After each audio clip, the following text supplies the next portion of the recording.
Too soon. People are now late for our program. So I take that back. I withdraw my compliment. All right, gentlemen, thank you for coming back. We are about to go to our next item on our program. And that will be, you know, as brethren, we take it, for granted that, yeah, such and such is coming to speak, such and such is coming to speak, but we are blessed here to be part of a very talented group. There's a lot of expertise that people pay for to have them in their audience. So we don't want to take that for granted. We thank God for all your expertise and all your contributions that you bring. So our next speaker is a very familiar face, and he has a very impressive resume, and it is a blessing for us to have him as just one of our colleagues, and we take it lightly. But we need to thank God for blessing us that. Lloyd Durai has a PhD, MBA, CISSP designation to his resume. Right? That's not something you just find, go around the corner and find like that, He's a seasoned professional in information security and specializes in risk governance and compliance. And all this came about in over 25 years. That's not, we need to give him a hand for that, because that's 25 years of He's a veteran in cybersecurity and was a director of a big company. We're talking about $4 billion companies. So he's one of the heavy hitters amongst us. You mean he has $4 billion? No, the company. He has a role as an academic professor at New York Institute of Technology, and when he's not in the classroom teaching or working, he also runs a consulting firm, right? But besides all that, he loves to preach, and he's a regular at about 5 churches. He also loves photography, and he's been married to Belinda, and they have 2 young adult kids and one 15-year-old in the 10th grade. So, gentlemen, the next voice is our own brother, Lloyd Dura.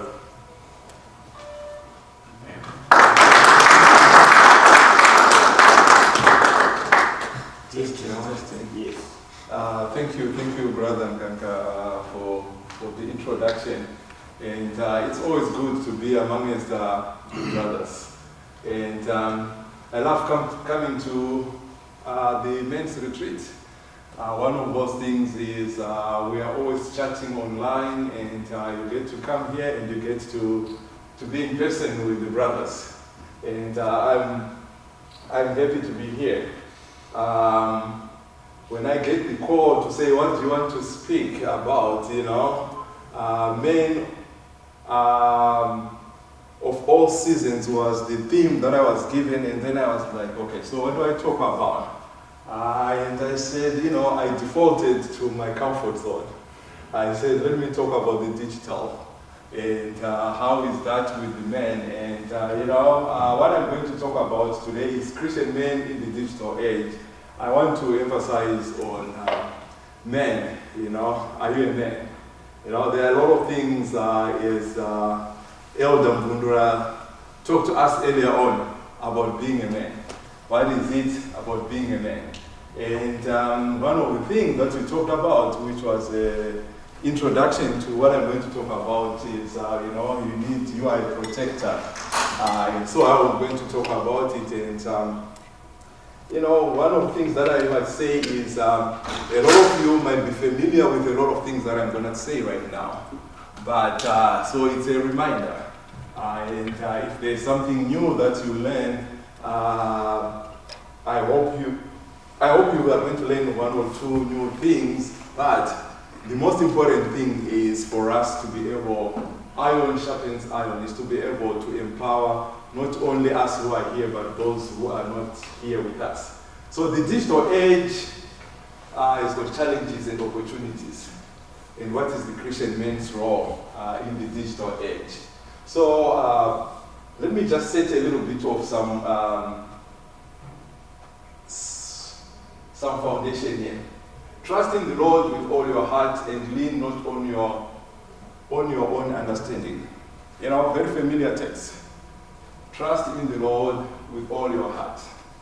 In the same way, let your light shine before others, that they may see your good deeds and glorify your Father in heaven. When we read these texts, very familiar texts, we kind of think maybe only spiritual. But I want to bring it to our day-to-day lives on what we are doing, and especially behind that screen and with your hands on the keyboard. Are you leaning on your own understanding? And so let me just pause because the digital age has had a huge impact and it continues to have a huge impact on our lives. So let me pause for a word of prayer before we continue. Our kind and loving Father, what in heaven, we are gathered here as men. You brought us here for a reason, and for this season, I pray, dear Lord, that may you open our minds to understand what we ought to do as men, not only when we are among men, but when we go back to our homes. And dear Lord, we are the priests that we have put in our homes, and dear Lord, may we not take that lightly, and as we take it, may it not be, let us not just think about the spiritual, but let us think about the things and especially at this time, about the digital world that we are living in. May you guide us and may you help us in this presentation. In Jesus' name I pray, amen. Amen. Okay, so the digital age impact. I noticed that, my presentation is, I was given quite some sufficient time to do this presentation. But when I'm teaching, my lectures go for 3 hours every time. So that's so I'm very comfortable going for 3 hours. So I will have to keep on checking my time to make sure that I'm keeping on time. And I want this presentation to be not just a presentation, but I want us to contribute. In the congregation, Bob, you'll be surprised, there are more senior people here in this field, So if you think, you are kind of, I'm in the cybersecurity field, but if there's someone that we have to be more worried about is people like Trust to over there, they can easily get into all your phones, and so be careful. And I see my young men. When it comes to the teaching, I see my young man Gilbert there, who is, more seasoned talking about teaching. So you guys, if you feel there is, where's Brother Fuzani? If you feel, you want to contribute, by all means, so that we can all learn together. So talk about the digital age impact. It's no secret that the digital world has great influence on our lives. Right now, it has got so much on our lives. If you want to think about how big it is the phone that you have, the power that the phone that you have in your pocket is, just think about it. 10 years ago, what type of phone did you have? And how much storage do you actually have? There is so much about your life on that device that you will never believe. You won't even understand it. and it can just take one click to mess your whole life for a very long time, And so the digital world is great, and but talk about that. It also has great opportunities. Yeah, so I'm not here to say don't use technology because otherwise some of us will be jobless. But let's use the opportunities to advance the cause of Christ. How are you using your technology? How are you using your devices? How are you using everything that is at hand? At the same time, there are challenges in maintaining faith in the digital world. We know there are challenges. If you have to, there's so much information there. And I wish it was all accurate, but there's a lot of misinformation in the world that we are in right now. Which brings me to the digital world's influence on our lives. So on the right-hand side to your right, I have kind of some positive things that, I think the font might be a little small, but, I should have made it a little bit bigger. I forgot the age group that I was dealing with. But some people are aware of their age, like Nkoma Meda is sitting in the front. But, online church services, we understand our online church services. COVID hits and everything. That's a very good thing. Sure. That's a very good thing that happened. But, unfortunately, it also killed that getting together.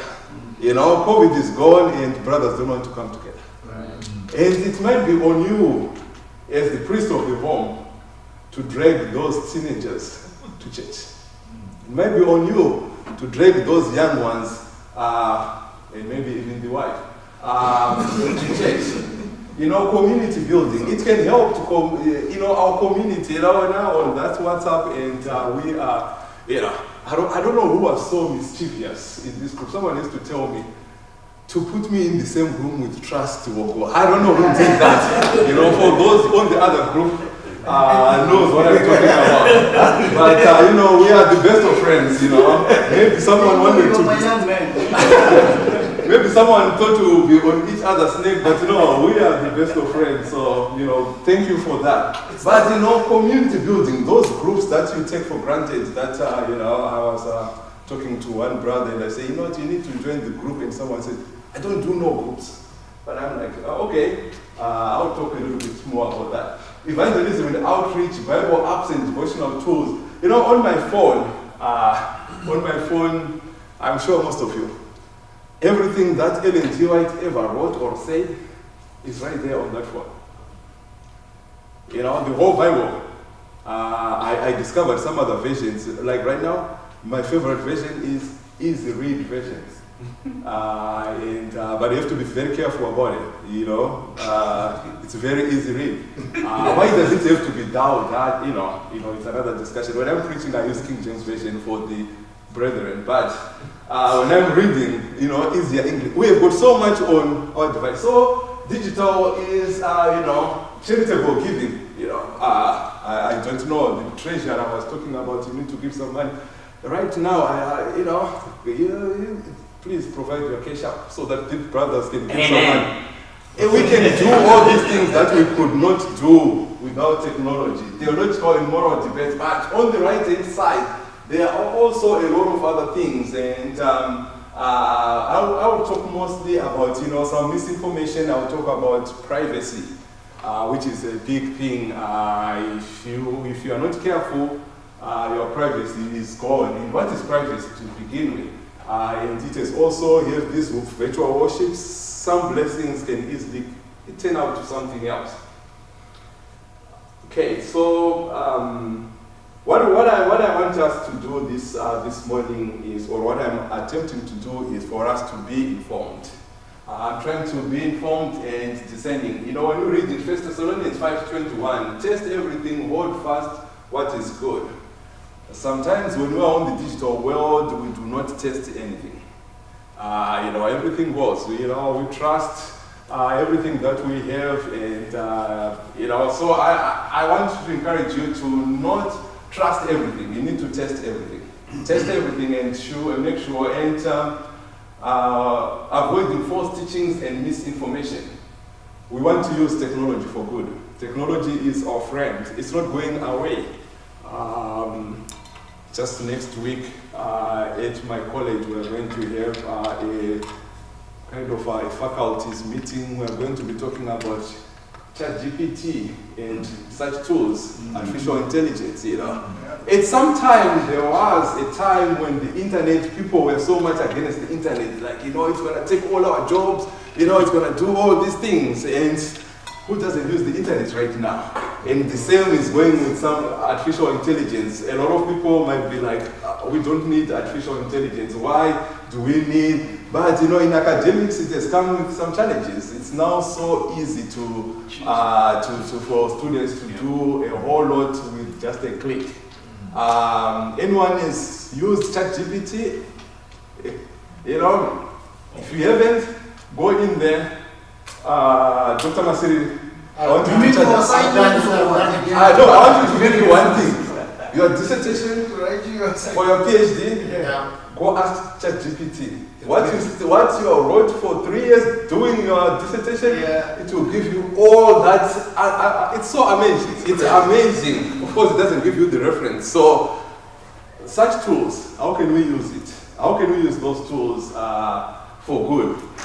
And but the fruit of the Spirit is love, joy, peace, forbearing, kindness, goodness, faithfulness, gentleness, and self-control. Galatians 5:22 to 23. We want to leverage technology for spreading that love. How can we use technology to manifest the fruit of the Spirit? Okay, now we're talking about fathers here. You know, as a father, you have some role that you have to play. You know, there are more qualified people here to talk about this subject, especially from a spiritual standpoint that, you know, I'm not, but you know, I just did a little bit of digging, maybe ChatGPT, but you know, I found 7 roles of a father. And your father, as a father, you are supposed to be a provider. You are supposed to be a provider. Anyone who does not provide, you know, especially for their own household, you know, the Bible goes, you know, in this sense, I think if you look at it very closely, I think Paul was a little tough on that one. You know, you are worse, even if you are providing for others, but if you are not providing for your own household, you are worse than an unbeliever. You know, I don't know what is worse than an unbeliever, but I think what you are just saying is you are not a believer. And you are supposed to be a leader. I love this verse, Joshua chapter 24, verse 15. For many of my sermons comes as my conclusion. As I say, but as for me and my household, we will serve the Lord. This should be your declaration, my brothers and sisters. Wherever you are, as for me and my household, we will serve the Lord. As the leader of your home, you are supposed to be an encourager, an example, you know, especially to your children in whatever you want them to be. You are supposed to not provoke your children to anger, but you are supposed to encourage them to be successful. You are supposed to be a helper. Then, discipline, teacher, and protector. I will dwell on those 3. You are supposed to be a discipline. How do you discipline? When you're talking about discipline, it means a little bit things. So here I wanted to quote Proverbs 13, verse 24, you know, for the young fathers in the home. In here I see the young Chihuahua and the young ones with some little ones. I see school there, you know. I don't know whether this is now, do you still use Proverbs 13? I'm not sure, but you know, whatever you are doing, I'm going to talk it from the sense of the digital world. In the sense of the digital world, about disciplining our children and teaching. We need to train up your child in the way they should grow. And Proverbs 22, verse 7, are we teaching our children and digitally? Or the children are teaching us? You know, unfortunately, most of us, we don't know this, you know, we have to call the kids to teach us. But as a father, we are supposed to be the teacher. Yeah, and the next verse after this is Proverbs 22, verse 7, is talks about borrowing and stuff like that. You know, it's a subject that I always love to talk about money. And you are a protector. and lead us not into temptation. How are you protecting your family? How are you protecting your family? So let me talk about children first. You know, there is screen time. How are you balancing the time for the children? So most of us here, if I'm not mistaken, we do not have young children, so I won't dwell much on this, but this is a very important thing for those with young children. Be very careful then how you live, not as unwise, but as wise, making the most of every opportunity.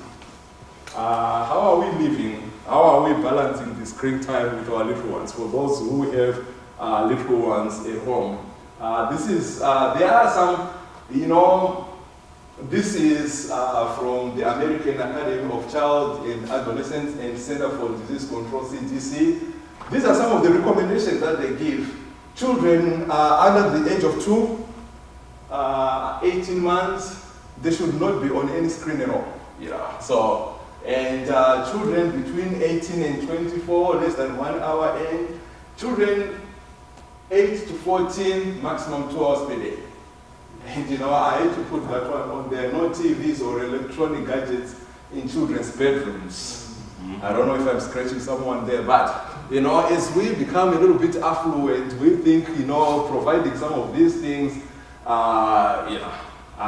is going to help our children. Talk about children under the age of 18. You know, I visited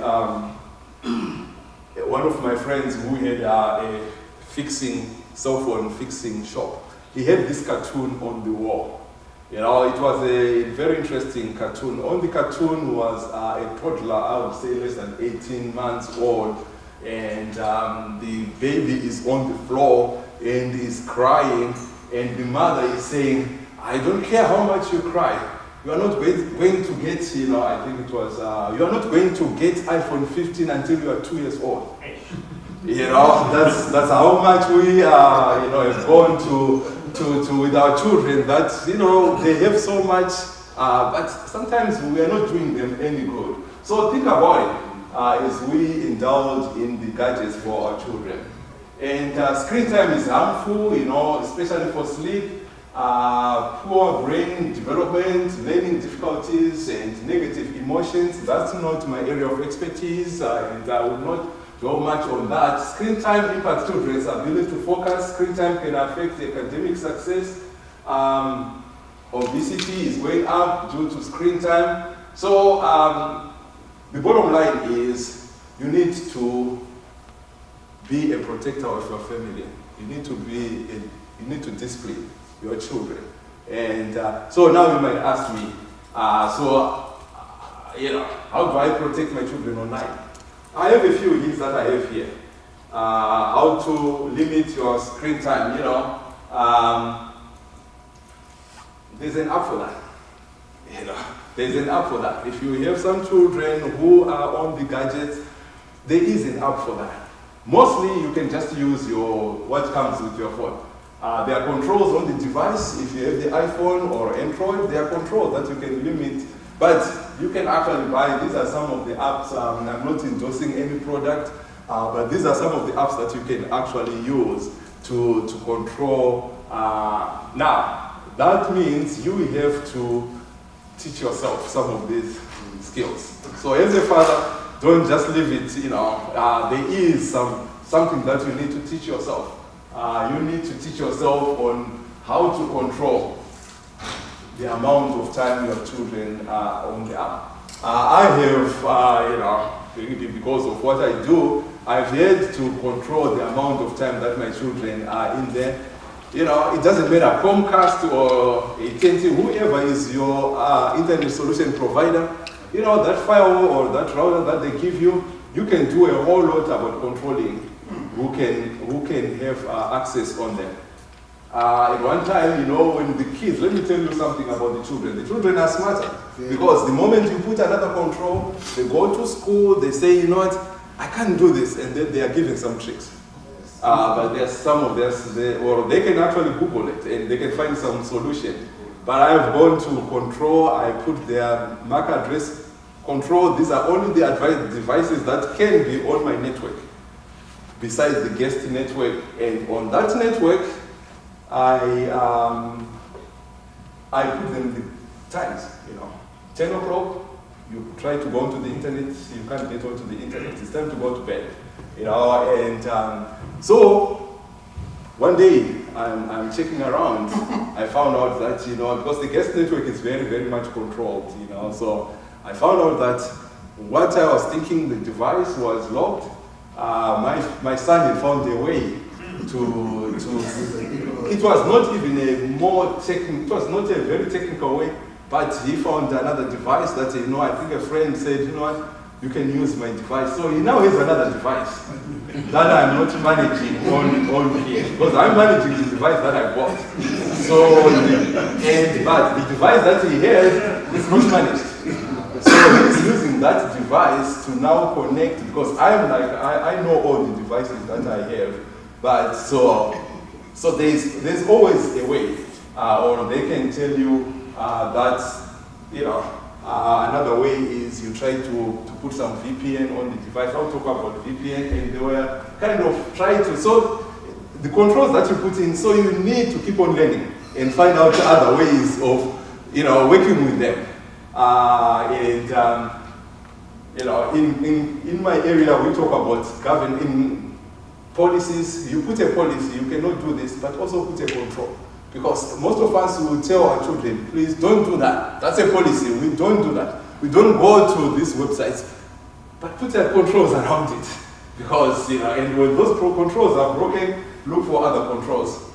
Okay, so that's about for the children, and maybe for the wife. But that's a different story. It's a different story. Okay, I get it. We need to limit screen time off. How about me? So let's get to you.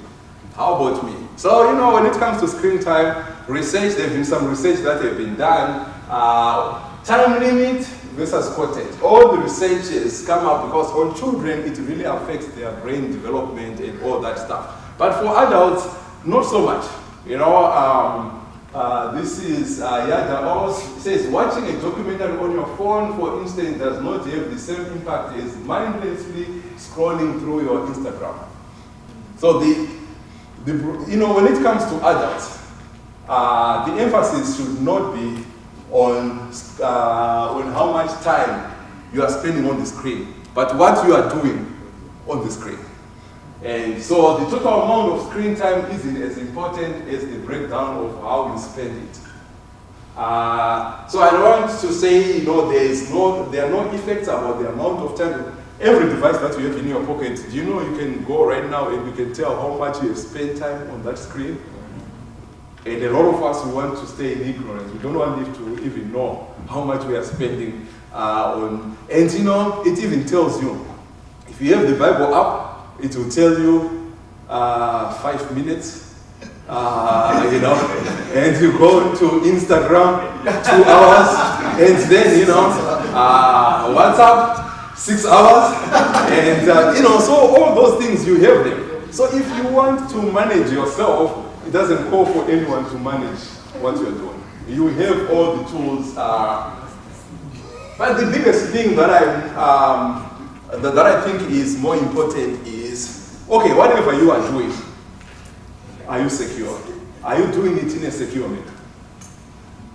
Are you doing, there is a buzzword out there that you always hear, which is cybersecurity. So what is cybersecurity? So what is cybersecurity is, what's the definition of cybersecurity? Cybersecurity has got many definitions, and it means a whole lot of more things than what cybersecurity is, So, my definition is 1 Peter chapter 5, verse 8. 1 Peter chapter 5, verse 8, very familiar text. Be sober-minded, be watchful. Your adversary, the devil, strolls around like a roaring lion, seeking someone to devour. So, we're in 2023. Where's the jungle? Where's the jungle? And, where's the lion? And if you can allow me, you are the protector. You are the teacher. And you are the one who is supposed to discipline. But where is the jungle? The jungle is online. You know, the jungle that we have in our homes online is far much bigger than we think.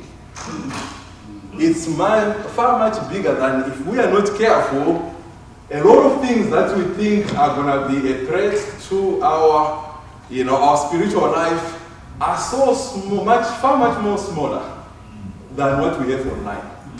You know, my brother, you don't have to go to Walmart. It's right there on that device that you have. So the dangers that we have online are so enormous. And then there are those, I know my God can forgive us for our ignorance. But when it comes to this digital, there is no forgiveness for ignorance. And so there are lots of threats that are out there. Do you know what are the threats that you have online? Or we are just thinking, a lot of us, we just think that, who is going to know me? Marcus, who is going to know me? I'm just doing my thing here. Nobody's going to know me. But, the bad guys, it's not about knowing you. But if you expose yourself, they're going to know you. So let's talk about the threats and the protection online. So what are the common cyber threats? So I'll talk about the common cyber threats, and this will do some discussions and how can you protect yourself from this jungle, because this jungle is far much bigger. It's bigger than, and a lot of people wonder, where is this information going and all that? If time permits, we can log on to some of that. I can ask my young man Gilbert, he can take you to some very bad places. And you can see where your information is. So, common cyber threats. We all know about phishing, right? Phishing, Phishing, it comes in many different forms. Phishing is become so rampant everywhere. Phishing, the definition of phishing is that attack that comes through your email. Anything else, phishing is definitely by email. It comes by email. And the other threat is, identity theft.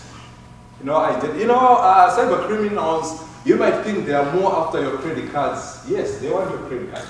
But your personal information is more valuable to them than your credit card. Your credit card has got a short shelf life span because it expires. It expires, you get a new date and you get a new CCV code at the back. So, but your social insurance number, social security number does not expire. Your date of birth, yes, it expires when you die. But before you die, it doesn't expire.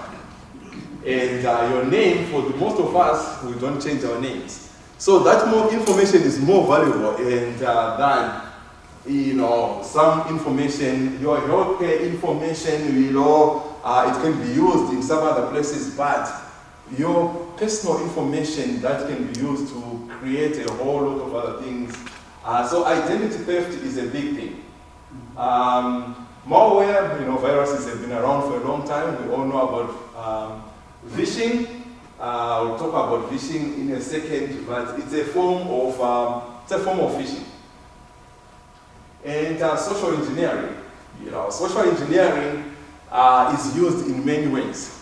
So I will talk a little bit more about social engineering. And passwords and privacy. So, and then, just your device. That's your device. How are you protecting your device? I wouldn't be surprised if some of you listening to me right now, you've got no password on your cell phone. And yet, on that cell phone, it's got so much information. So, let's talk about protecting your digital life. Proverbs 32, verse 3. The prudent sees danger and hides himself, but the simple go on and suffer for it. The Bible is very, we get all these lessons. Are you prudent or you're just simple? So let me talk about fishing. Phishing is when you receive that email and it's telling you that you click here, your bank is going to suspend all your bank accounts. and if you click here, then you click, then they ask you to authenticate, put your username and password, and then you can go onto a site that looks like that's pretty much phishing. I had one experience of a phishing attack that came to me. I went to my pharmacy, like CVS, it's Shoppers Drug Mart in Canada. I went to a pharmacy to fill up a prescription. I kid you not, within 24 hours, I received a phishing email. And I believe it was just coincidence, because I've received that email, but that was my first time I received that. So sometimes you can be caught off guard. And so that email was like, do this 90-second survey. You visited our shop recently, and Shoppers Drug Mart is everywhere around the country in Canada. And so chances of, if they send to 1 million people, chances of hitting people who have recently visited Shoppers is very high. So I said, this is very interesting. I saw it was a phishing, but I was not sure whether it has got malware or not, so I went into my sandbox. I said, I want to see how it is. I have the screenshots. If time allows me, I will show you the screenshots. You do this 90-second survey, and we're gonna give you something for $149, for free. There were some lotions and, a whole lot of other things, but who cares, whether I wanted them or not. It's $149 for free. Everyone wants free stuff. So I went on to the next screen. The survey did not even take like 30 seconds, 3 simple questions. And while you are doing that, there are actually some reviews, some comments of someone saying, oh, I did it, it was so simple, and my thing just came so quickly. So, it gives some confidence. And then you move on to the screen after the survey, you move on to the next screen, it's like, choose your product. There were like 4 products, the last one was like sold out, So now you have 3 to choose or 2 to choose from, to kind of give you some sense that this is genuine. Right, so I chose my product that I wanted, and I went on to the next screen. This is where the catch is. We're gonna give you this thing for, what's it, $149 for free, but at least you have to pay for shipping and handling. It's only $4.99. I'm still in the win. $4.99, $149, but they now want your credit card. They want your credit card, they want your personal information so that they can ship, because they need to ship that information to you. Right? So if you are not careful, you can be caught up in that. Or you order something on Amazon. I don't know if you are like me with Prime. If I think about something, before I know it, it's already on the door on Amazon. So you receive something coming from Amazon. You see Amazon is doing a review on you, and you can be caught off guard if you have, so just be careful. It's not like, when it comes to phishing, it's not always obvious that, I receive lots about different banks, and it's obvious because I don't even bank with them, right? Or on your text you receive smishing, we call it smishing if it is on your text, that you need to log in here. But mostly it's banks that I don't even bank with. So those ones are obvious to catch. But sometimes you can be caught off guard, and it's a bank that you bank. So always be careful about phishing. But I want to show here phishing. Phishing, and I hope the technology is working here.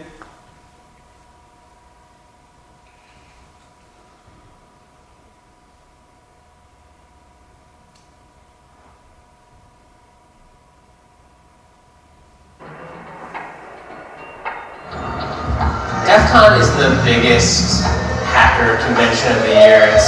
It's where thousands of hackers come to hear talks to demonstrate their newest hacks. It's actually a place that's so dangerous to be on the internet that they tell you to turn off the Wi-Fi and the Bluetooth on your phone, and they tell you not to use the ATMs too, because those can be hacked as well. This is the DEF CON ballroom. This is the main room where things are happening, and it's pretty wild. I think this is car hacking village. This car is locked. Can you get me in? I'll unlock it for you. Should be good. Hacking is no longer like this fringe activity, and if you are at DEF CON, there's a good chance that you're here because you want to learn what could happen to you or your company. Anyone here first time in the SCCTF? Alright. I invited Chris to hack me with his team, but they're going to hack me using social engineering, which is essentially hacking without any code. They just use a phone and an internet connection. We help people with human security issues by testing vulnerabilities for like a network test, but it's for the people network. We test those vulnerabilities, see where the holes are, and then help people learn so they can patch them. Can we try some of this? Can we try some? Yeah, see if it works? We probably could have our star visitor here make some phone calls. Let's do it. Sure. You want to do a sample phishing call? What's phishing? Phishing is voice solicitation, and basically what you do is you use the phone to extract information or data points that can be used in a later attack. Let's do it. Who are you going to call? Maybe I'll call your cell phone provider and Okay. see if I can get them to give me your email address. I bet they're good. I bet they have my back. But yeah, go for it. I'm going to spoof from your number, so it's going to look like it's calling from you. Okay. Hi, I'm so sorry. Can you hear me okay? My baby, I'm sorry. my husband's like, we're about to apply for a loan and we just had a baby and he's like, get this done by today, so I'm so sorry I can't call you back. I'm trying to log into our account for uses information and I can't remember what email address we used to log the account. The baby's crying and can you help me? Awesome. In just 30 seconds, Gmail.com? Jessica gets my personal email address. Now, if I needed to add our older daughter on our account so she could call in and make changes, how would I need to go about doing that? You would have to send me a secure PIN through the text message? Yeah, well, the thing is, I don't think I'll be able to receive a text message if I'm on the phone. Oh, I'm not on there either? So I thought when we got married, he added me to the account. Okay, my name Jessica uses my girlfriend's name and a fake social security number 5127. to set up her own personal access to my account. Wait, I'm sorry, so there's no password on my account right now? Can I set that up? She even gets the support person to change my Thank you password. so much for your help today. So she just basically blocked me out of my own account. I'll get her fed after this. Alright, thank you. Holy shit. So they just gave you access to my entire cell phone You're account. gonna have to go on and change your password right now because it's Jess, my name. And all it took was a crying baby and a phone call. Yeah. I really thought that my cell phone company would protect me. I mean, like, this is the most basic stuff, and they're not doing it. And if they're not doing it, you know all these other businesses aren't doing it either.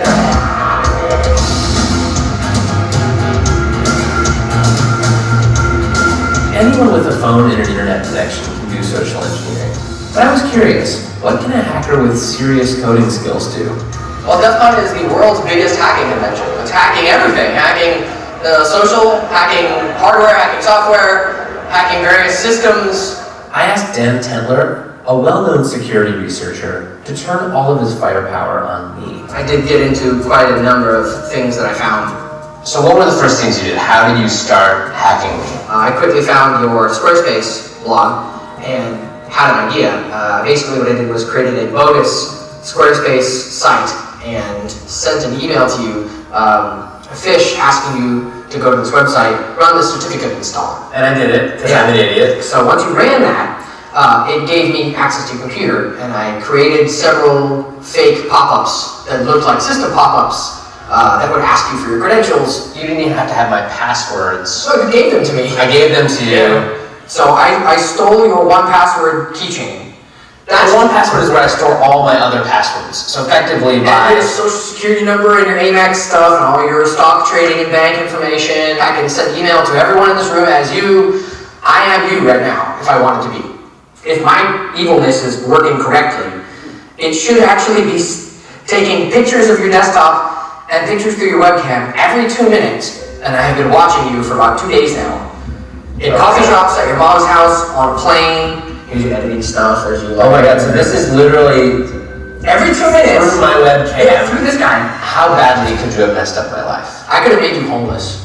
I could have made you homeless and penniless. How would you make me homeless? Like I have control of your digital life in its entirety.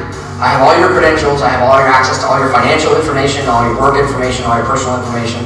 I can pay people with your bank account or your Amex account. I am you.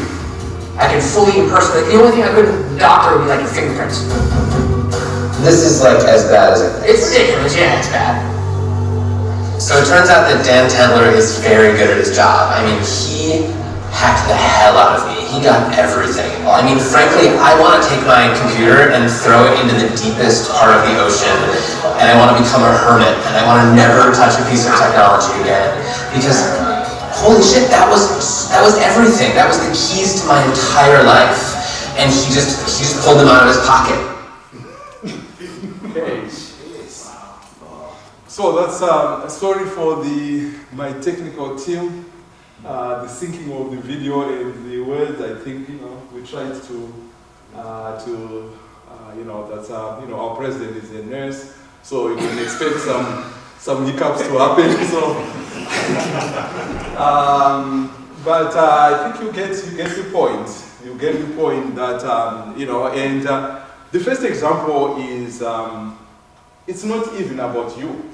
It's your phone company that is giving out information.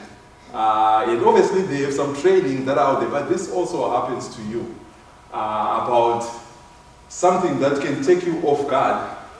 All you need to do is to maybe slow down. If there is some of these requests, slow down and don't rush. Be skeptical. Is the word. Be skeptical about things that looks like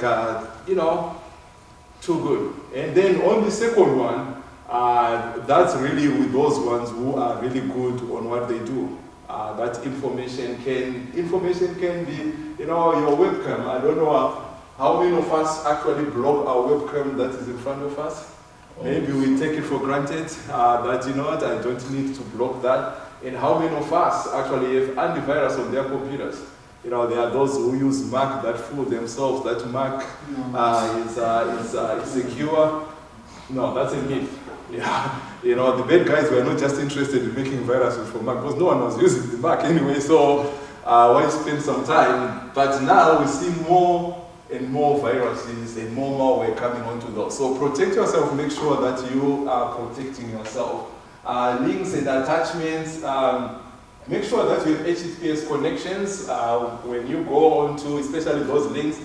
And that's not a very big thing these days anymore because if you look at it closely, these guys are actually investing in making sure that their links are secure as well. So, it's not always the case. And when in doubt, call. If you receive a call saying it's coming from your bank, you have your bank phone number. Just hang up that one, call back your bank. And don't assume that this is. So phishing is one of those. Why is phishing so prevalent? It's working. It's working. It's easy money for them. And social engineering encompasses quite a number of things. And phishing sometimes falls under social engineering. But the biggest one that comes is what is called pretext. I have it in the corner there. Pretext is when, for the most part,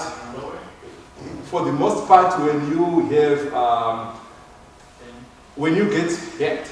I think this actually happened in our group on WhatsApp that I'll talk about a little in a few seconds. But people come to you, it's emotional. They're like, I need some money, I need some help, or stuff like that and you feel like, because I know this person, but you don't really know that person. I like this quotation of all the people.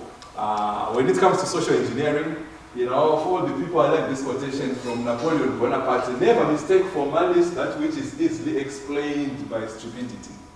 So, no, I'm not scolding at you guys, but I'm just, I just like that quote. It's quoted by Robert Gates, the former defense secretary. If you don't protect yourself and then it's obviously there's malice there, but, it's mostly rests on you. And there's also this one that says in our area, there is something that says there is no patch for human stupidity. In other words, we always have some patches that come from our Microsoft, from our Apple, from everything. But for your part, there's nothing that we can do. So social engineering comes in many different forms. I have 3 tips that I want to give you.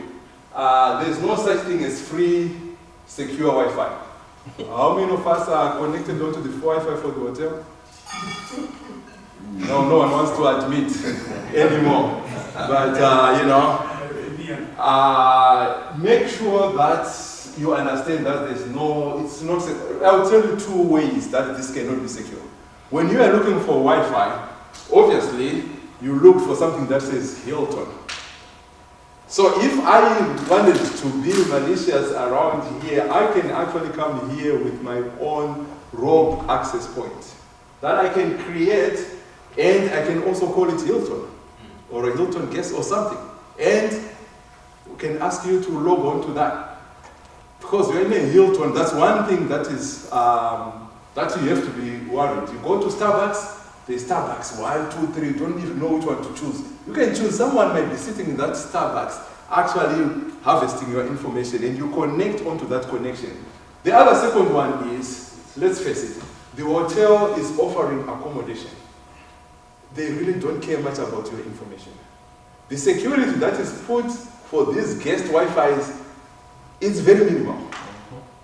So you just have to be careful that these are not secure connections. And I will talk about what you can do. And then I have the honeypot, say used by ice cream. The honeypot works like, there is an ice cream truck that is passing by. I will just give it as an ice cream truck. And as you are given this free ice cream, this is just for you to test the ice cream. If you want, we can actually be delivering this nice ice cream to your home every week, for a fraction. But you know what you need to do? There's this QR code. Just scan this QR code. That's a honeypot kind of an attack. And it could be in a parking lot, it could be, you scan that QR code, so either you're going to download some malware, or it's going to ask you for your information. Of course, it needs to be delivered. So you are providing the information because, there is some information that you need to provide. Road apples. Why you shouldn't leave things you pick up off the streets. This is when you are around here and I want to be malicious, and I just come around and drop some USB keys with some, malicious software, and everyone is curious. What do you do if you pick up a USB key? Because you're curious to see, and you know what? To make it even more curious, you put it on your computer, and it actually says top secret. And you are even more curious, top secret, and you open it, and lo and behold. So please don't pick those apples by the roadside. They can lead to something else. Identity theft. Identity theft. As I said, identity is one of the things that the cyber criminals are looking for. Some guidelines on that. When it comes to immigration, when it comes to citizenship, refugee, banks, all these government agencies, they will never do the following. They will never contact you over the phone to collect fees or fines. And one thing for sure is they won't be aggressive or threaten to arrest you or deport you. I had a student in my class. She had just been to Canada, just barely 3 months. She received a call. And I don't know about here, but in Canada, it was a huge thing that you receive this call. Canada revenue agents, you are owing $92,000. She had been there barely 3 months. And she was terrified. You need to go and, to go to your bank, you need to pay this money right away. Or we are sending the police to come and arrest you. Within 30 minutes, the police is coming. You're in a new country, and I think I talked about a little bit about these things in class, but she was terrified. The light bulb came into her head when this person said, if you do it, if you don't have the money right now, but if you do it within right now, we can allow you to pay only $2,500. And then she said, from 92,000, now 2,000, then the light bulb came into her head, and then she cut the phone. That's normally what they do. When they call you, they can tell you a ridiculous amount of money, but if you do it right now, because it has to be quick, before you think, before you consult with anyone. I have a friend, a Zimbabwean friend.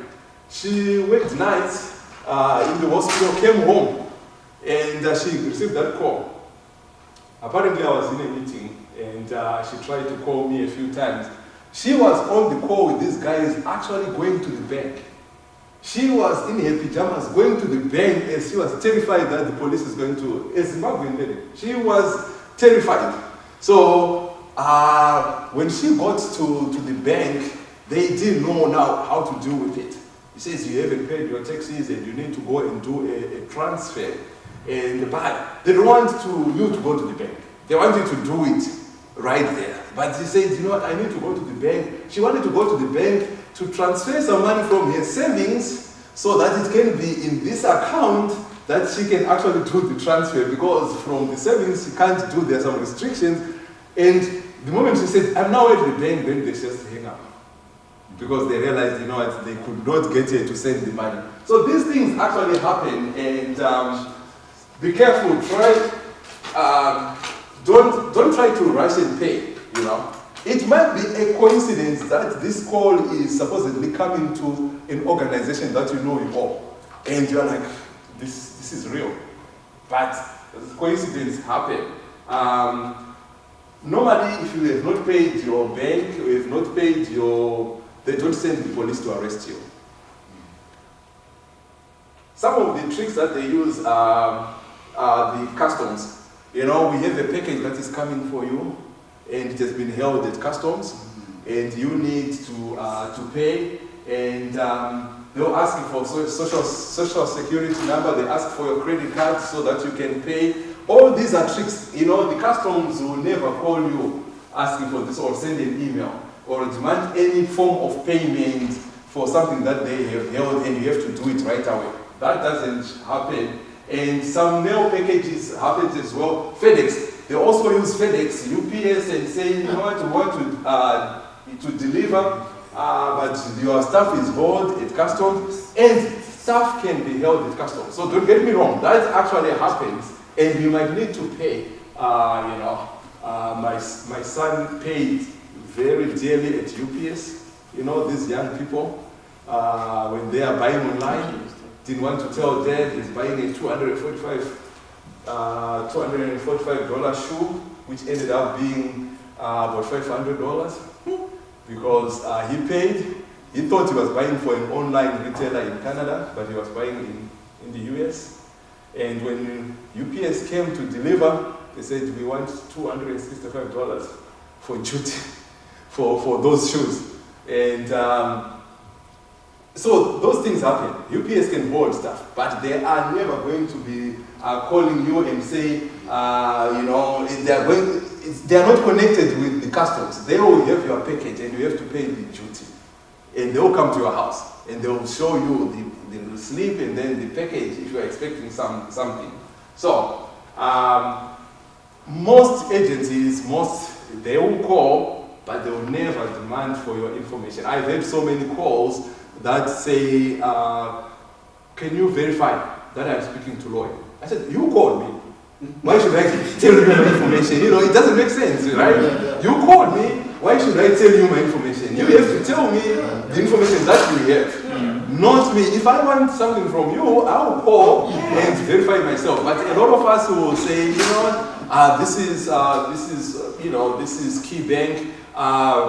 Please verify. We want to make sure that we are speaking to the right person, because that verification is always there. Even if you call them, they will do that. So in our heads, we understand there's the verification that needs to happen, but not after they call you. When they call you, you need to verify you are who you say you are. Or I'll call you back. Yeah. Tell me who do I speak to. You know, things like that. Okay, your password. You know, your password is the key to the vault, right? Your password. You know, we're not talking about password. You know, I like that verse in Matthew chapter 5:37. It says, "But let your yes be yes and your no be no." You know, you can just apply it. I know the theologians are like, you know, you're putting it out of context. You know. We're not in theology class. We're talking about security. We're talking about security here. Is your yes, is your no a no when it comes to your password? You know, how long is your password? Your password, okay. Let me quote another verse here. Out of context. For there are three that testify. You know, 1 John 5 verse 7. For there are three that testify, the Father, the Son, and the Holy Ghost. But in cybersecurity, it's what you know, what you have, and what you are. What you know is your password. How long is your password? It has to be a minimum 10 characters. It's a good number. I know Doug is like, mine is 4. You know, your password needs to be, you know, make it long. And I'm going to say something that I know a lot of you are going to be like, that's impossible. Or everywhere you log, all your passwords have to be different. Don't reuse your passwords. Okay? Don't reuse it. Faster, yes. Because if you reuse your password, if I manage to get your password for your Facebook, that might not be a big deal. Right? You know, it's Facebook. But if you are using that same password for your bank, I'm one step closer to what I really want. Right? So, what you know. Now, if your bank does not have anything in it, but I'll get the information to make something out in that bank, and you are the one who will be paying for it. So, what you know is your password, something that you know. And what you have is something that we, you know, it could be one-time password, OTP, or it could be those authenticators that you don't like, it asks you for another second factor authentication. Use at least 2 of these. Most sites, most of your bank, your social media, they have the option for 2-factor authentication. Use it. It can be cumbersome, but with the biometric these days, it can be easy. Maybe it's your fingerprint, so use that. Use passphrases instead of just a password that we can guess. Right? A passphrase is, you can put a sentence, I went to EMM retreat in 2023. So you don't write it that way, then in between you change some of the letters to be special characters, but it's a phrase that you will remember, that it's not a word. Most of us, we speak Shona or Ndebele, and we sometimes think that, I'll put my password in Shona. I'll put it in Ndebele because, who is going to know? That's so easy. Every language is out there. Even Google has got translator. We used to say those phishing emails, look for the bad English and look for some misspelled words. There's grammar, and it's free. These guys are writing these things in Russian, and it's in perfect English. So if it is in Shona, they'll just throw it in there and find out what language is this, and they will figure out, okay, it's Shona, so try to figure, it's easy to figure that out. But the biggest one is the different passwords. Make sure you are not using the same password for everything. So how do you do that? You can use a password manager. I personally use LastPass. Anyone uses LastPass? What is that? What's that? It's a password. Password manager. Okay, so I thought someone was going to say I used LastPass and it was breached. There was a breach. Who owns it? It's a company. Who are they secure? Yeah, that's a good question. I'm just saying, because no, that's a good question. All your records to one person for the most important things in your life, who you don't know where they are. Okay. So that's the thing that sometimes with cyber is like, you do, if you don't, and then you die, so it's a very interesting, like, how do you manage to trust that company? Exactly. It can be hacked too. Exactly. It was actually hacked. But let me answer you. Do you do online banking? Yes. Do you know that the bank doesn't own the internet that you do own? Mm-hmm. You have an ISP that you trust that is going to connect you to your bank.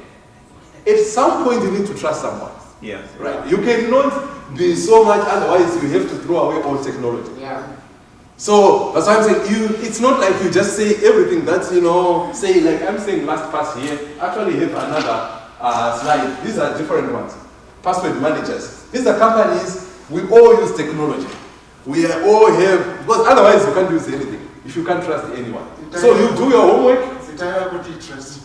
Just create your own company. We can trust him to run whatever. But the point is not about the trust. It's also about being hacked, as you said. It was actually hacked. Last past year, I was in the news a couple of months ago, and obviously the bad guys are looking for that. Dashlane password manager there's free for a few uses. They want you to get to the commercial. I use LastPass, which is on the right there. I used the free version for a number of years. Now I have a commercial version. But all these companies, just like you trust McAfee to be your antivirus, and there is some conspiracy theories out there that these viruses, these antivirus companies are creating viruses on all that. All these conspiracy theories are out there. Just like we can start talking about COVID here, everyone has got a theory where it came from, whether it was real. There's conspiracies everywhere. Whether Trump won the elections or he lost, there are conspiracies everywhere. So everywhere you go, so it's bad. Why you need this is you can never remember all the passwords. I'm saying minimum 10 characters, they have to be all different. How are you going to remember this? Yeah, what about the good old notebook? Right? Okay, that's a good one. A good old notebook is, for some of us we have some kids, and I'm sure you don't want your kids to know all your passwords somewhere. And that notebook can be lost. And In the safe. It's in the safe. So every time you are, like here we're at men's retreat, you want to log on to something onto your account, you have to call the wife at home. Okay, you're assuming that everyone trusts their wives here. But that's a different story. That's a different story.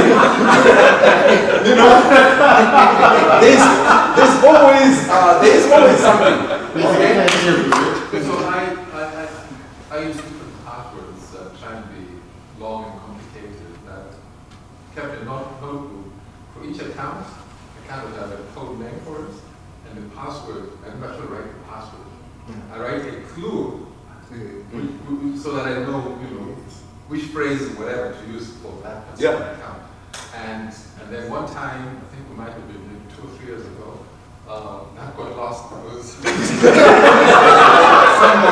somebody we were cleaning up and we put it somewhere. But what I do is then just restart. If I can't remember the password, it's just the forgot password. Through communication and do whatever, just start a new notebook. So I now have a second notebook. So that works as well. And you know what? That works perfectly. That's the old school. We are in the digital. For us, we are technology. So we promote technology because if you have some limited, I have tons and tons of sites that I visit, that I have passwords and whatever. There's no way I'm going to use your strategy. It will not work, and all my passwords are different. Everything that I log on, it's all different. If there's two-factor authentication, it has two-factor authentication. So for you, but you also have two-factor authentication on everything that you log. That's so that if someone gets that password, you still have something that you can hold on to. So you can use. And I also have this one. Okay. I forgot to give a disclaimer that whatever I'm going to do, I'm not going to trick you. There's no trick in what I'm doing. It's a lecture. So, if you're talking cybersecurity, people are like, how do I trust you? But if you want, you can scan that code secure. Not after your lecture. You should have started with this one. So, this will take you to that site that says, how secure is my password? You can put in your password in there. When you put in your password, it can tell you how long it will take to hack that password. Okay? So, now here's the thing about authentication. If you need to authenticate, you need 2 things. Right now, if you give me, you can give me your password for your bank. There's nothing I'm going to do with it. Because I don't have the bank details, right? So putting your password does not mean anything. right? Do you understand what I'm saying? You need to say, you know, this is for my Facebook, then with the password. So here you're just putting a password, it will just scan over, you know, to see if you can, so I think I have something here, so maybe we can So do you want us to actually do this? Yes, you can actually do it. I trust you. I know where you live. I actually have it up here, so I can type. So you're saying how secure is your password? This one is saying 41 trillion years. Yes, so that's good. Mine 3 days. So that's how long it will take. So That's here, password from my phone. So you guys came here on someone's living in my family. so I put. Go back to the court. He wants to take a picture.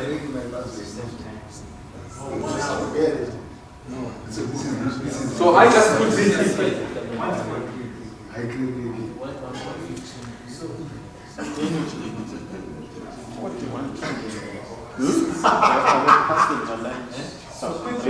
Yeah. Yeah, brute force. Okay. So brute force attack. So this is like if you are using a brute force attack, you know, it's using, you know, commonly used password in the database. So I put my daughter's name. I put Tatenda and I put a 1 at the end, and it's like with brute force attack, it's 1 hour. It's a Shona name, and you know, obviously I put a number at the end. And so when it comes to passwords, let me tell you one more thing. When it comes to passwords, the longer the better. You know, even if it's all letters and numbers without any special characters, the longer the better. Because for brute force, assuming someone wants to brute force your account, so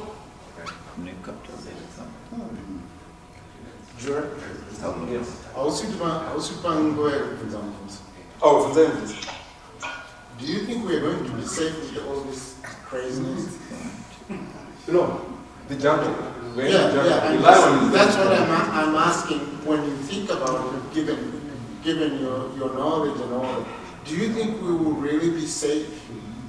Because it looks like we don't seem to be safe with these things. It's a lot of trust that we have to. I don't know these folks, and I just have to trust them. And I'm wondering whether, even from not only from a personal level, but from a geopolitical level, it's going to be crazy. Somebody can be crazy. it's already crazy. It's only that, you know, it's only that when you have not been caught up in this, that you don't really know how this can be crazy. You know, it only takes one of your account to be compromised, and you try to clean it up, and you realize that this is crazy. So it can be crazy. If you ask anyone who has been a victim of a cyber crime, and because it's already crazy. So let me just speed up a little bit here. It's my time. That's why I was not giving too much for questions, because privacy. You know, a lot of us, we talk about privacy. I like this quotation from this professor from NYU. It says, it used to be expensive to make things public and cheap to make them private. Now it's expensive to make things private and cheap to make them public. What that means is, right now, a lot of you, you know, there's a lot of your private information is out there. Whether you know it or not, but let me rush here because my time is up. So let's talk about privacy. When we talk about privacy, I like this definition that I used in class. Privacy is the right to be let alone. You know, that's your right to be, just leave me alone. That's privacy. Our issue is not normally on that one, but our information privacy is to have some control of your personal information. A lot of us, knowingly or unknowingly, we give out a little way too much information to people that we don't even know. And personally, identifiable information, as I said, is the information that is more important. Managing your online privacy. You know, like right now, I'm using the Wi-Fi here in the hotel, but I use VPN. You know, wherever I go, I use VPN. And again, to the trust point. If you do not trust the internet, you need to click out because there's nothing that you're going to trust. Right now, I'm in German right now. I'm using VPN from NordVPN. And one thing that you have to know if you're using VPN is, sometimes you want to search for some stuff, it might become so hard to find local stuff because sometimes I forget to turn it off and it's giving you things which are so far away. But question, so I know you don't want question, but between logging in and getting onto your VPN, those few minutes, how much risk is there? That's all I want. Okay, so there's a lot of risk there, but that's more on the theoretical side.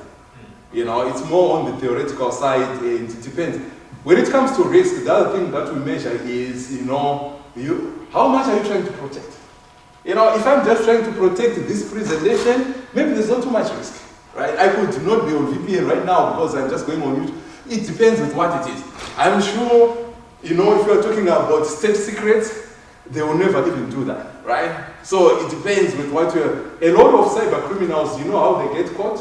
They use VPN for the most part, but they forget to turn it off for some reason or the other, and then they are able to be tracked. And some people were talking about incognito and stuff like that. Incognito will only, make your wife not know what sites you went to. But it doesn't really help much, So that's not security. But if your wife contacts me, I might tell you when it went. So, use VPN wherever possible. You are in the airport. NordVPN, it has some free stuff, that's just a discussion. I think I have to talk about free, but I don't have much time now. Email, passwords, two-factor authentication, be aware of phishing. Proton Mail, anyone uses Proton Mail? Gilbert, you don't use Proton Mail? You're very secure, you don't. Proton Mail is one of those ones that has got real end-to-end encryption, not the one that Google tells you about. Google has got all the information.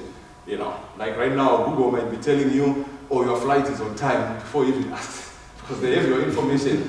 But Proton Mail is for those who are really serious about privacy. If you want to send some privacy stuff, you want to remain anonymous, Proton Mail.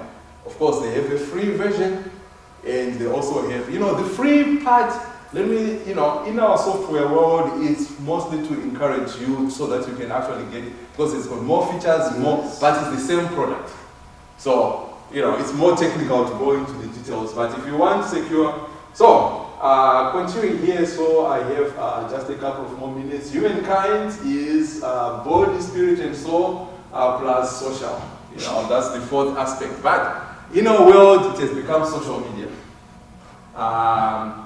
I have a quotation here from this Yale University professor. He says, there are only two industries that call their customers users: illegal drug dealers and software. I like that. So, you are a user. So, I'm sure some of us, we are all in all of these. And some of us maybe more of this social media. Maybe you are not, but how about your kids and your wives? I mean your wife isn't one, but not wives.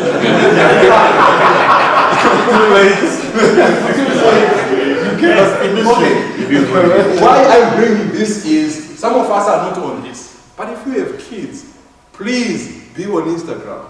No, follow your kids. Yeah, my kids, I follow them. They know what it is, watching what they're Now you're following the account they want you to follow. They create another account. Yeah. And then I will have to discuss. I do this for a living, but still my kids try some of those things. You're right. They will create another account, and they will have this main account, and then they have this other account.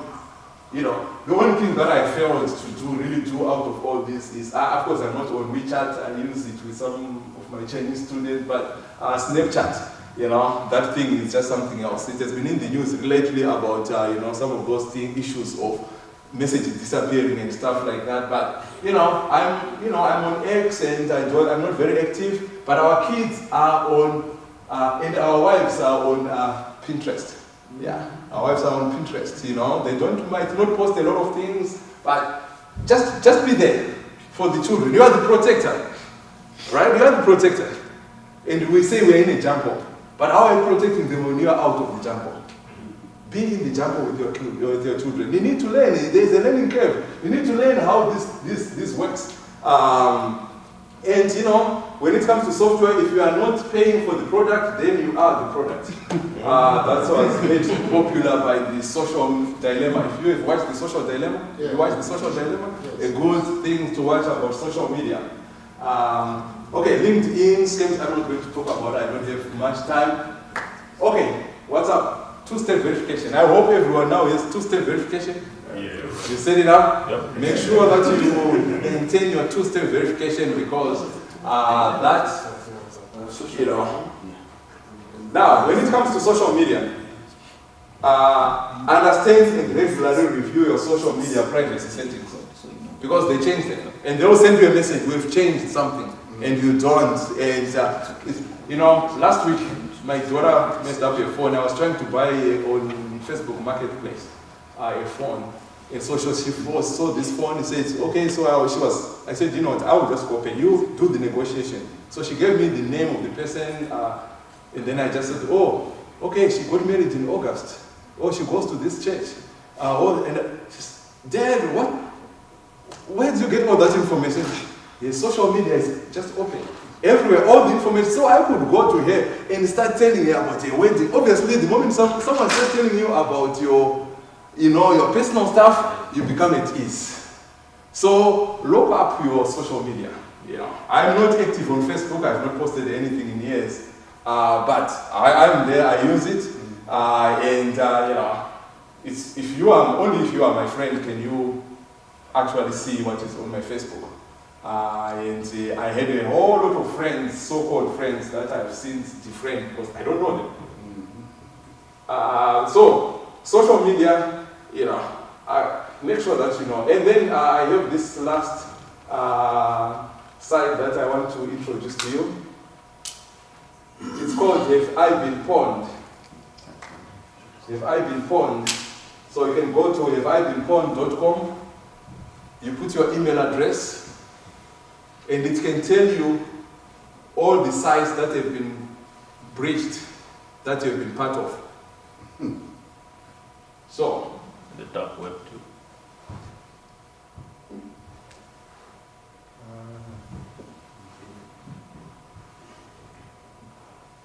Have I Been Pwned? So I think I have it up here. Leave it up a little bit. Because, So if I put my email address here,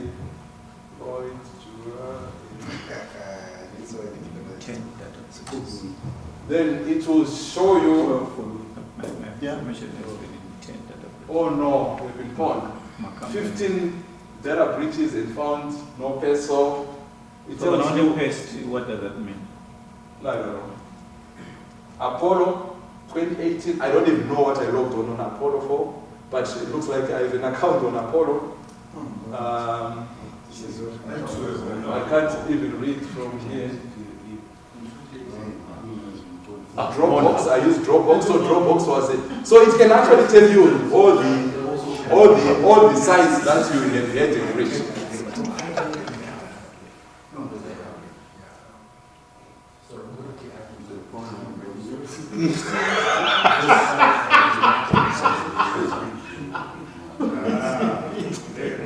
Okay. So, any questions? Yes, any questions? Fishing, there are so many emails coming. Yeah. I discovered that if I have my case around very authentic name, I see it, in fact, the email is so long, I know this is fake. Yeah. So I have Oh yeah. Now that's a good one. So he's talking about if you receive, normally it's a shortened link. It's a shortened link, or it just say Bank of America in there. So it says click here or something. If you hover your mouse, you can see if it is. If you see a very long characters and it doesn't really say that, that's a good thing to do. It only works on the computer. Most of us are using our cell phones. So when we receive this, when I in the company that I used to work for, we used to do this security awareness. October is Security Awareness Month, by the way. We used to send this, and you know what time we send? We send them at 5 a.m. When someone just rolls out of bed, they are still in bed, they are checking their email, they are bound to click. Because on your phone, it doesn't, you can't do the same thing that you can see the long, long URL. So, but that's a good thing. If you're on your computer, you're not sure, just move your mouse. But put your antivirus, always put your antivirus on your computer. I use AVG, the free version, because, I'm not using it much. If you want more to protect others, Windows comes with Windows Defender. It's very good. The only weakness is it's very good if you are using Edge. If you are using Chrome or other browsers, it might be not as good as you want it to be. So, any other questions? My time is up. Yes. Oh, okay. It's time to sit. Oh no. Okay. This is the executive. It's like saying. No, I was going to add real quick. You get Pinterest up, and Yeah. there's this girl listening to a testimony. And she said the first time she was exposed to pornography was on Pinterest. So even though sometimes you think that some of these social media sites are clean, somebody would put a link and then she clicked on the link as a child and it took her to a pornographic website, and then the next 10 years she had an addiction to porn because of Pinterest. So not even the clean ones. Then the second thing you talked about at the beginning was with children. You were talking about screen time. And so for those that have young children, even on American Pediatrics website, it talks about kind of what you talked about, between 0 and 24 months. Yeah. 0 to the time screen. And part of that has to do, when you watch a movie, they call it, rapid frame of reference. So that the speed with which the screen changes. And it's about every 5 seconds, the screen changes. So when your child at 6 months gets accustomed to life changes every 5 seconds in front of them, by the time they get to school, they're focused, they cannot focus. So then in comes in, your child has ADHD. Because the child is accustomed to that rapid frame of reference that changes every 5 seconds. So when we watch an ad, for example, it's like every 2 seconds, in 30 seconds, the screen changes to something. So that's, a little bit to what you were talking about in terms of some of the reasoning behind not letting your young ones have significant screen time, or any screen time at all. Yeah, and it's not easy. It's easier said than done. For those with little children, you want to do something else, and the babies, it's easier to put the iPad in front of them, and then you can have some time. So, just to recap here, to stay safe online, you have to secure your accounts, your passphrases, your passwords, your PINs, two-factor authentication, use your password managers, and secure your devices. I didn't talk about securing your devices. Make sure that you have full disk encryption. Most of the operating system, it comes there. You just need to enable it. So that if right now I lose my laptop here, it's encrypted. So someone, no one will know my password to get in there. I use mostly biometric to get onto my computer, but they can easily get the hard drive out, and all the information is exposed. So you have full disk encryption on your, and it comes, unfortunately, it's not enabled by default for most devices. So you actually, whether Mac or Windows, your gaming systems, Internet of Things, I did not talk about Internet of Things. Anyone with a smart home? Yeah, partially. Yes, partially smart. I think for most of us, we have partially smart homes, right? Right, those cameras that you are checking right now to see the kids are still,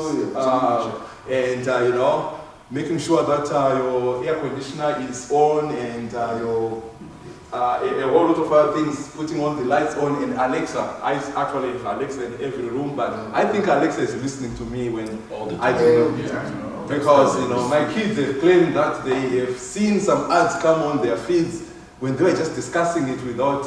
Alexa was so, Internet of Things, be careful about that. Backup. Make sure you have a backup of your stuff. For some of us in this field, we tend to overdo it. I end up backups of backups of backups. But and if there's a system update that comes, don't delay it. Update your device right away. And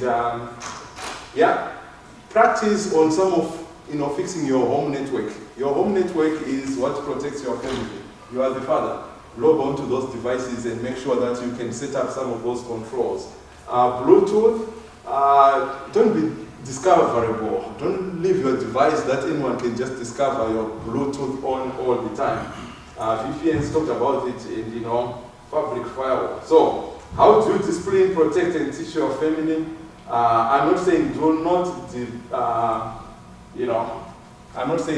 not embrace technology. I'm saying we've already embraced whether we like it or not, but just know that there are some dangers, and let us use it with purpose and faith, and let's share the knowledge. Okay, I don't think I have any time for questions because my time is up. But we are here for the next, my brother Mabika is one of, when you are a teacher, there's always this student who always puts up, when you are saying lecture is done, okay, Mr. Mabika. Okay, Bank of America has a disclaimer that they will never sell your information, but they are on record as making a windfall out of selling our information, which is why I actually terminated my account like 7 years ago. How can we protect ourselves? Okay, so that's a very good question. How can you protect yourself from it being sold from these users? You know how you can do that? You need to read that end user agreement and understand what they're going to do. They tell you what they're going to do. None of these software companies really do it. There are some which are, but for the most part, they tell you, but who has the time to read all that legal jargon? Right? So everything that you are going to look into, you need to read. And it might be in the small print or in written somewhere, or if it is not there for some companies, they will then send it as a follow-up that we have changed our agreement. And they have informed you. Legally, they have informed you. And that's how they make their money. That's why we say, if you are not, if you're not paying for the product, you are the product. So for the banks, it's not very common. They can sell, the banks normally sell the information for some studies and some research and stuff like that. That you cannot avoid. There are these statistics when they are talking about inflation and stuff. That happens. But for some of the other services that we use, they are definitely selling that information. So to avoid it, read. And you know what? Most of us, we are looking where it says, I agree. We never read all that stuff. And because you want to use the service. And remember, if you don't agree, you can't use the service. So it's a false choice. Yeah, it's just a matter of just saying, what, do I want this or not? But they are definitely selling your information. Okay, they said I have a couple of more minutes. Any more questions? Maybe you explained this before I came in. What about getting a phone call from somebody you don't know? If you call them back, can they steal your information using that or not? So you get a phone call from someone that you don't know. Yeah. And then you are calling them back and then they answer? Yeah, sometimes they answer, sometimes they don't. But there's no information. If they are calling you, they already have the phone number. So this is just a phone. Unless if they answer and then they're asking you for further information. So the attack on WhatsApp that happens on WhatsApp is a very simple attack. You actually give them the code, the 6 code. It takes you, if you don't have two-step verification, you get a new device. So this is how WhatsApp is set up. WhatsApp only works on your device. It doesn't use your phone number at all, except to set it up. So you can set up your WhatsApp and remove that SIM card. It will still work as long as you have internet connection.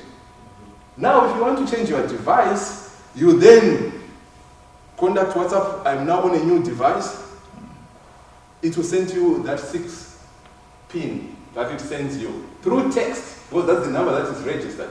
So the person who hacks your phone will then ask you to give them that code. If anyone tells you that, I was hacked on WhatsApp, it means they actually gave them the information.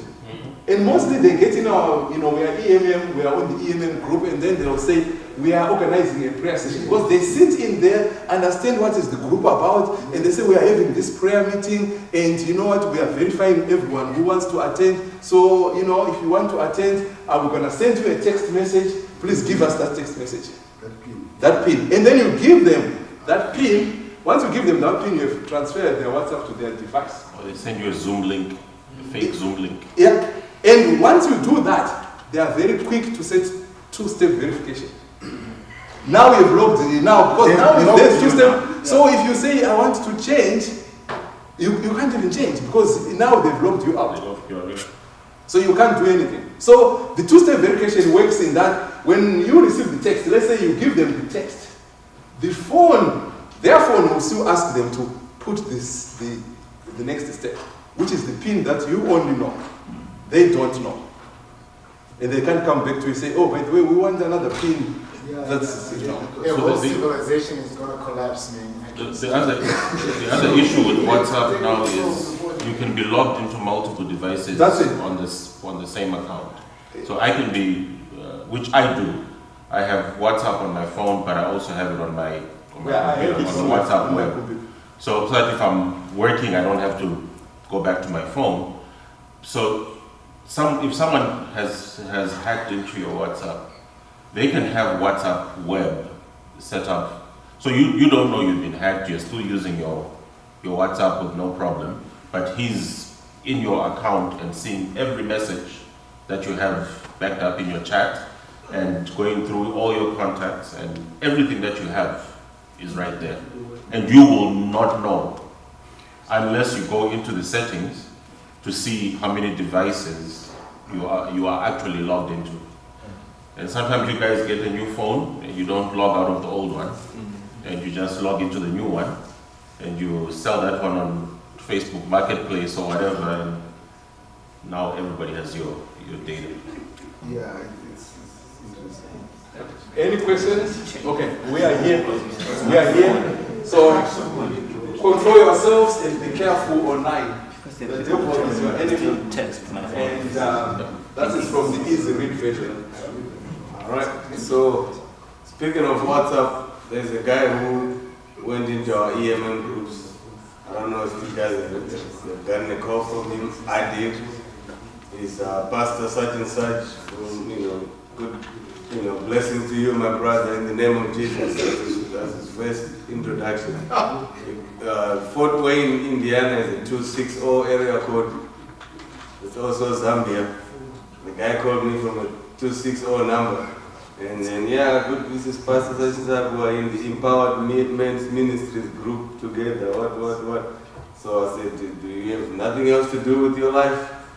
What do you mean? I'm like, my brother, that's not right. I said, hey, man, don't waste my time. And he hung up. But so if you get that call, remember that. But, I'm not sure, but it means your account does not have two-step verification. Yeah. So they will not call you, because the moment you say they will try to change, it will tell that this account does not have. If you have two-step verification, they will not call you. So, but he's in there in our group. I don't know what number he's using. He's still there right now? That number is gone, but if he's been there one time. No, he's not there. So the thing is, the person went through Jason. You need to protect us in the back. So there's this guy, he called me, and I was working with him to try to recover his account. He's actually in Canada. He's one of us. So that's how he got in, through his account. From his family, he was another family member. It's a chain, right? So his family member got hacked, and he also fell for the same script, and he fell for it. When he fell for it, this guy was now in our. So he was calling everyone amongst us who has that. Because now he wants to get to your family. It actually happened at our church as well. And this girl was so nice, she actually sent $1,000. Oh. Yeah, she sent $1,000 to this lady that, in the group. And they have the script to say, their church, they find out what it is. And another guy got hacked again, this guy from Zimbabwe. This is what he did. He suspected that this is not right. For some reason, he took a screenshot of the PIN and posted it onto the church group. Oh, yeah. Says, be careful. There's someone, they were asking for this PIN. For whatever reason, I don't know. So the guy got the PIN and he got him out of his account. Of all the things. So, and this happened within the same day. The same day at our church, our church group. So it can happen so fast. I know 3 guys who got the same thing from EMM, and they called me to say, hey, Hey, Joe, before you sit down, can you walk us through to see if our WhatsApps are all too... Yeah, we'll do that. So, yeah, can you go through and see whether... Okay. I think he needs to. That's... All right, here's the thing. By request, we'll find time for Juru to do the two-step. Right now, we need to move on. I was accused of running without brakes. So we have 6 minutes into our next item. So maybe we stand up and stretch. And, you know, we don't have to leave the room. I mean, that's... All right, let's go. No, 5 minutes. We're back here in 5 minutes. 5 minutes? Yeah. Where we going? Go straight. Come back here in 5 minutes.